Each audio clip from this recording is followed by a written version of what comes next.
Welcome to the Fast Mode podcast series. I'm Tara Neil, and with me today is Jason Inskeep, Senior Director at Slalom. Slalom is a business and technology consulting company headquartered in Seattle, Washington. Jason joins us as part of our exclusive editorial segment on Open RAN. Welcome, Jason. Great to have you on today's episode. Thank you. Thanks for having me. I appreciate it.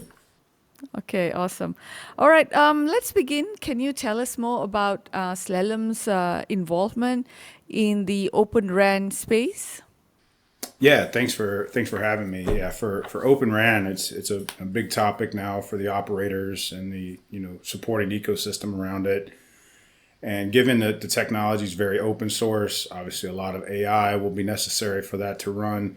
It's well positioned for Slalom to kind of step in, given the strong foundation we already have with our telco clients, as well as the strong leadership we've taken on in the AI and Gen AI space, right, which are tangential to the success of ORAN, honestly, given the scale and size of the telco environments and the things that they're doing within them, not only for internal monetization, obviously, in terms of streamlining their processes, but also external monetization for their clients and customers, right? What's the best way to offer those services that come, as part of ORAN, whether it's part of the R apps or X apps that deliver, new efficiencies out. And a lot of what we're thinking about from Slalom as we talk to both our telco clients, telco as a vertical, if you will, is how that can intersect with the horizontal or our other vertical customers, right? Technology, if you will, is all supported by network, right? So it's a horizontal enablement piece. ORAN is one of the tools that we see opening up that value to our end customers. The advent of 5G on into 6G, some new technologies. It'll be key that the efficiencies and automation that come out of ORAN are kind of set up. And we see Slalom as being able to kind of inform the vertical, i.e. telco, with the horizontal, the other industry partners that obviously use the network as well. So, yeah. Okay, so what exactly do you guys do? I mean, what's your suite of products or solutions and services? Yeah, we're a managed consulting firm, global, right? Our big play right now and where we see this tie into ORAN, obviously on the advisory side, because it is a big opportunity, nascent space, it's growing. Obviously, you're seeing operators take some advantage of that internally. And we've been doing a lot of work with operators internally on network optimization, network build, network APIs, things like that already. So when we look at what Slalom does tangentially, you add in the AI component, right, that we've been kind of leading the industry on for a while now. You add that in, and that's what ORAN's going to need that juice to go. So that's where we see the complement for what we do at scale, where our skill sets lie, really impacting how a telco can go to market internally for themselves, as well as, again, that horizontal enablement to really drive new monetization schemes externally too. Okay, that's exciting.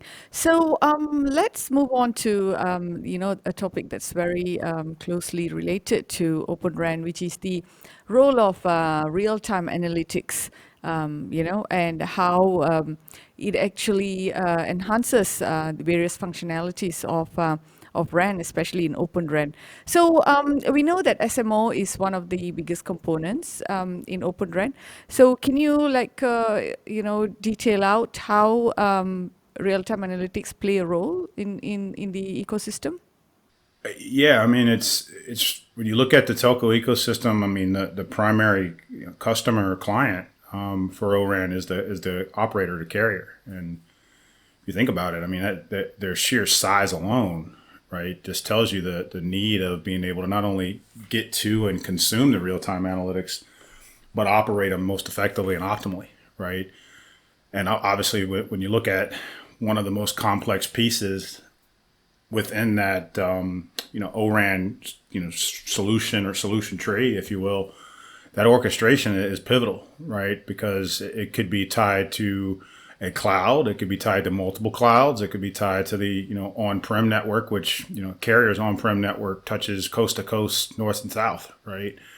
So the sheer scale just warrants the need to be able to get to manage the right sets of data, because that's what's going to be necessary to really make the Open RAN environment go, But more importantly, that orchestration, right, and how it's architected, the complexity of it, it's got to be able to touch, it's tens of thousands of towers and small cells scattered across the country, right? That orchestrator has to touch every one of them, and it has to touch everything on the inside and everything on the outside. So, not only how it works, but technically how it's architected with the right data sets to drive the right, efficiencies, and ultimately set up that future kind of what are we going to do next, right? Because that's part of it is enabling some of those next gen use cases that are we've been talking about or thinking about almost to the level of kind of futuristic states, and we're going to need that kind of data and analytics to get there. So. Okay, so what about components like X apps and R apps? Would the analytics play a role in providing these apps the information, the real time data that they need? Yeah, absolutely. I mean, if you look at the one of the big, key components of Open RAN, besides just the virtualization and kind of decoupling of those hardware elements on the RAN, is the introduction of the X apps and R apps, right? And one's going to just power the provisioning and the functions in a non-real time sense, and the R apps are going to power them in a real time sense or near real time sense, right? And where that becomes really important, and I'll use an example that's kind of out there when you think about 5G technologies that have been talked about for years, like network slicing, for an example. The power of that isn't necessarily the slice. It is, but it's how do you make it dynamic so it's on demand, so it pops up when it's needed based on parameters and conditions within the radio network. Because oftentimes with network slicing, it's about RAM partitioning, right, and spectrum, making good management of the spectrum. So if you think about that, the X apps and R apps with the right data sets can then instantiate those services to customers and make a better experience, right? And do it in such a way that it doesn't exhaust the finite resource, which is spectrum at the end of the day, right? We need more of it. We don't have it. So how do we use it more effectively? Other ways, that's an external kind of monetization, right? For dynamicism of quality on demand for an enterprise. But when you look at that same or similar data set that kind of cues that condition to occur, you also have the ability to now mitigate, respond and triage those incidents that maybe took weeks to find before, or you just kind of worked around them because of the sheer, again, size of the network, right? Now those data sets can be run a little faster, add a little Gen AI into it to give it that personal touch, if you will. And you can start to streamline those processes, get the triage faster. And the X apps and R apps are designed to do that either as individuals or just kind of working sort of Frankenstein built models. So really important, really opportunistic ways to, not only again monetize internally, but monetize the network externally. So. Yep. Okay, awesome. And then when you look at the multi-vendor environment, right, that is basically what Open RAN is all about. You have components from different vendors. So how do analytics play a role in ensuring that, you can attribute, say, for example, an issue to a particular vendor or particular equipment? How does that work in Open RAN? Yeah, I mean, to in all fairness, many of the big operators today, the tier ones, they're multi-vendor already. Right now, again, it's not at the function level in a lot of cases. It'll be at the hardware level. So there's some procedural and even technical guidance on how they'll work across these different entities to get to triage, right? So a lot of that's there, right? It's had to be because if you look at how resilient, reliable these big networks are, they've been put together that way. Well, what's happened, if you look at the hockey stick of data, it's just moved so fast that the sheer people power needed to kind of look, triage, fix, break fix, add new, and scale is cost inefficient, right? So ORAN brings that ability to have the best in breed at the best cost for the best environment, and insert that in at the right time, almost like you insert an app in and insert an app out. Like, so I kind of think about it being a smartphone almost with an app store, if you will. ORAN becomes that. The map of the country is essentially the mobile user interface, if you will, and that's tying back to an app store, right? That's very similar to what's happening now with ORAN, right? So you also not only have this technical change that Slalom's seeing, but we're also seeing this cultural shift a little bit. Like cloud providers are getting a little more network, network providers are getting a little more cloud, and those cloudification aspects also bring some inherent value to the customers as they're looking at scale in terms of how to process this stuff, how to work as a multi-vendor environment, and get optimal scale out of it without the ultimate thing of in a network person's mind of if I change something, it doesn't break everything else, right? That's the fear a lot of times that they have to think about is that resiliency, especially downstream, upstream. Wow. Wow. So we have analytics, and then now we have AI and also Gen AI. Now, zooming into the role of AI in Open RAN, right? How does it improve automation primarily, and also network performance and operational efficiency? Well, I've hinted at it a little bit earlier. It's the sheer size, right? If you look at it from the big customer that obviously the ecosystem is really targeting, which is the operator community, it's just the sheer size of it and the number of, people hours it would take to really peer through this. And there are examples where you'd have a triage event, at a tower level, right? Or you think it's a tower level, but the actual event is further upstream, downstream, right? Well, you fix the tower to keep the Band-Aid going because you can't, it's got to be running. But to find the triage, AI can play a big role because it can start looking over historical, it can look through, and it can just page through data sets that, a human would take a lot longer to do, right? And then you add in that context of those, workers and users that a lot of times in the network environments have that local knowledge, that skill set of, what's happening within their region, what's happening within their policy zones. You add all that data in. That's a lot of data to process, right? But now you have that almost as an automated engine that can start making those decisions, change the demand, change the quantity, reroute traffic, get those things the way, and even, down to the security levels, right? So we can even, start looking at, security enforcement. And now we get that true integration of application and network, right? So the old OSI stack now becomes a funnel. Everything flows through nice and smooth. And you get what you want from an experience perspective as a user and as a developer on the other end. So lots of excitement coming with the AI blended into it, both internally and externally for the enterprise and the clients and carriers, I should say. That's exciting. So, when it comes to deployments, right, what are the main differences of Open RAN deployments in private networks versus public networks? And, what are the differences, especially in terms of scalability and performance?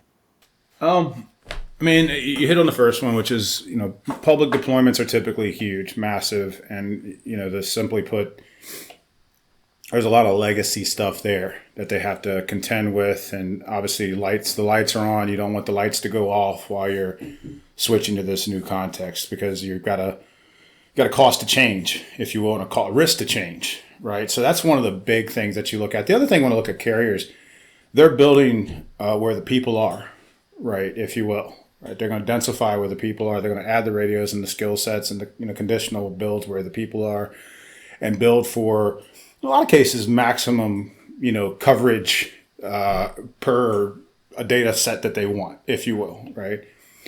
When I look at, and they're building, so they're building kind of from an outside down sort of model. It's kind of historical if you look at it. You follow the main, you go big city, you follow the main highways, you move kind of that way, or sprawl, if you will. When I look at a private network builder, they're building on a more of a targeted type of thought process, targeting the site type. And when you start looking at the new ways that ORAN can be configured from the hardware out, right, they can make, adjustments to that radio and tweak that radio based on the device types and the device data sets that they're trying to, acquire within their, private managed zones, right? At the same time, it's typically with your private builds, they're more times than not, because it's still a nascent growing space. They're not encumbered by existing infrastructure, unless it's Wi-Fi or something, right? Which is not, obviously it's not the same protocols, but they don't have to worry about what's going to happen if I switch one radio from another and that, interdependency of the existing infrastructure to the new, right? So when I look at those two things, it's one builds from the inside out based on a target zone and moves outside. The other one's outside to in almost. Well, if you think about it, the enterprise doesn't stop on their site too. So one thing that I see is very important here, back to my context at the beginning, which is industry as a vertical, network as a horizontal, right? So in this shape, as you see the small, you'll see the enterprise or the private sector, I think can start to take advantage of some of those RApps quicker, right? We talk about root cause analysis, we talk about RAN partitioning, things like that. They can maybe do that quicker with less risk to the super system, right? And then the super system can see how it's used and then put it back in. And then there's some vice versa that happens in terms of procedural build that the carriers have had for years that can probably be shared the other way. So again, it's that industry or telco as a vertical, network as a horizontal, the two informing each other. I think that's a big advantage of these public and private kind of deployments and really being close with one another in terms of understanding their differences, but how those differences can help each other scale. So you're saying that an operator who does both will actually learn from both scenarios and adapt that to the other scenario.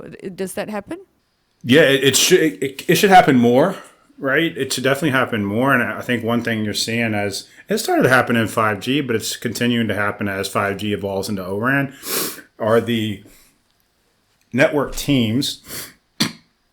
They're getting more out into the world, right? They're becoming, into the cloudification world. They're understanding the cloud technologies. They're bridging that gap, and it's both directions, right? Your cloud providers are bridging the gaps, and you can take those small concepts and they're economical at scale and vice versa. Whereas a lot of the techniques, or I shouldn't say a lot, but some of the techniques that are in software now, right, that were would help with spectrum, efficiencies, things of that nature, were hardware based before, so very costly because you had to have them in so many places. But now being in software, they can go see what it looks like in a private small environment and know that the scale is relatively similar, right, as they begin to grow it. Now, again, let's haunt back to the SMO has to be right? My orchestration has to be right to make all of this work, but I can get some quantifiable results in a smaller case because, the projects we work on now, a lot of it is a lot of great use cases, but you've got a use case that affects, or part of it affects the app, part of it affects the network. Who owns the dollar in that, right? Who owns the money? Who owns the monetization? So there's some business rationale that still needs to be quantified in terms of where does the dollar get split or where does that revenue get split. So it's not just technical, right?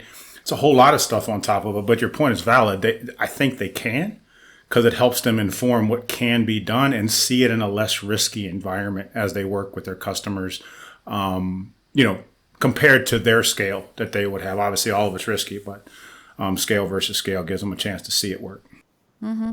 And you mentioned about some of the verticals, right? So do you have some examples of those verticals where you see Open RANs already playing a huge part, or there are some substantial benefits from having an Open RAN? The kind of I mean, verticals there's industry definitely some verticals that are very, let's say, opportunistic because of their size, right? And I would say, not necessarily. I don't. When I look at network, I don't look at it from a use case perspective. I tend to look at it from a site type perspective, right? Because it's the total number of use cases that validate a network inside of a location.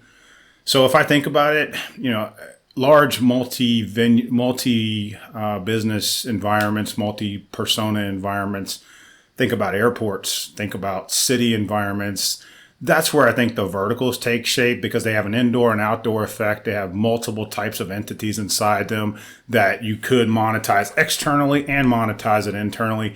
And you could do it with or without a carrier, right? So you've got a number of different options, which is part of the flexibility of O-RAN. So when I say, obviously the telcos are going to use O-RAN, it's efficiencies for them. But when I look at these other sectors in terms of it being a step change that they can really run with right now, I think those give a great example of where O-RAN can provide that flexibility. Obviously, when you look at manufacturing or warehousing or places like that, there's advantages for it in terms of the XApps, RApps, and the quality of service that can be pushed down. But I really start looking at monetizing multiple entities inside of there and how you can slice and dice the network. That to me gets really impactful. That you can really look at it and carve it up a little different maybe than you can from an education perspective inside of a factory. Not to say you can't, but you're carving a factory up versus carving up hangars, which are responsibility of other entities. So anyway, my thoughts, I think it's open for more discussion and flexibility too.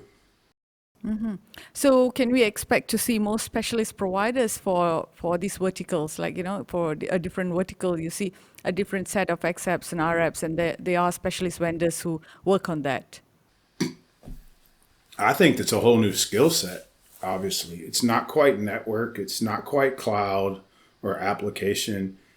It's kind of a hybrid of both, right? You have to think with principles of application dev. You have to think of principles, which application dev and mobile application dev is heavily focused on the end user, right? Which most apps are, but in mobile, it's 3 swipes and move on if you can. But you also have to have how does the packet move sort of scenario to understand which is better, ORAN versus regular RAN versus Wi-Fi, if, for example, or spectrum differences. And so there's a need to kind of be balanced that maybe didn't exist before you had the softwareification, if you will, of network in general.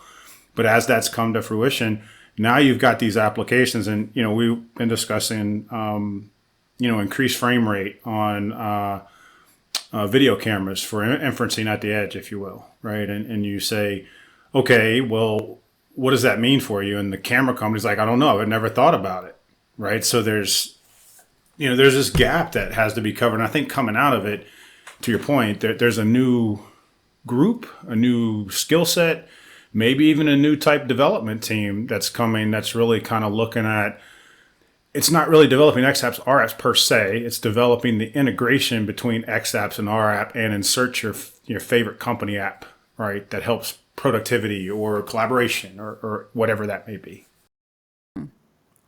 Oh, interesting insights. And, I think, we have covered quite a bit about Open RAN. And let's see what's on the horizon for Open RAN in the next 3 to 5 years. Wow, 3 to 5. I mean, you're Or definitely maybe, going to or see. maybe, or I maybe. mean, and it's fast happening, right? I mean, I started looking at this space in like 15, 16 with 5G, and my thoughts and experiences on that have gone up, down, changed around, right, in terms of what that looks like. But it's happening with ORAN. You're seeing it happen. I think 3 to 5, you'll start to see more of, and whether it's explicitly called out this way, but I think ORAN starts to power more of that dynamicism that we talked about before with quality on design, quality of experience, etc. I think you'll see, to your point on, how do you go develop the apps? I think you'll see more companies, Slalom in particular, looking at that intersection of the enterprise and network, right? Because it's, with AI and Gen AI, it's, network's very important. Like lag is, going to be very important. So how those two work together and that skill set develops, I think is going to be a functional change. I think culturally, I think you're going to see some different changes because that quantification still needs to be really fleshed out in terms of where we got to go. But technically, the operators are doing it. So I think you'll see more scaled deployments. You'll start to see more services come out. If, I put this F at the end because it's a tough one, if the business models can kind of be fleshed out, because it's not just the carrier's money, it's not just the app divider's money, it's not just the cloud provider's money, it's a share. And how that, again, that dollar gets shifted is fundamental, and that's a challenge, I think, that's got to be worked out from the industry. And hopefully, to your question, 3 to 5 years, some good foundational frameworks can come out, and then the technology will run really good. Run really good internally and externally. Internally, it's happened already. So. Great. So I think, that brings us to the end of our session. And thank you, Jason. Lovely having you on today's podcast. And, great that, that you shared all these brilliant insights on Open RAN and also Slalom's role in this space. Yeah, thank you for having me. This was great and very exciting space, and definitely interested to see how it expands and grows, again, from the inside to the outside. Okay. And to everyone tuning in, thank you guys for listening. If you want to learn more, visit www.slalom.com. That is spelled as SLALOM. And do follow us for more updates and insights as we continue to uncover the latest in technology and telecommunications. See you guys in our next session. Bye-bye.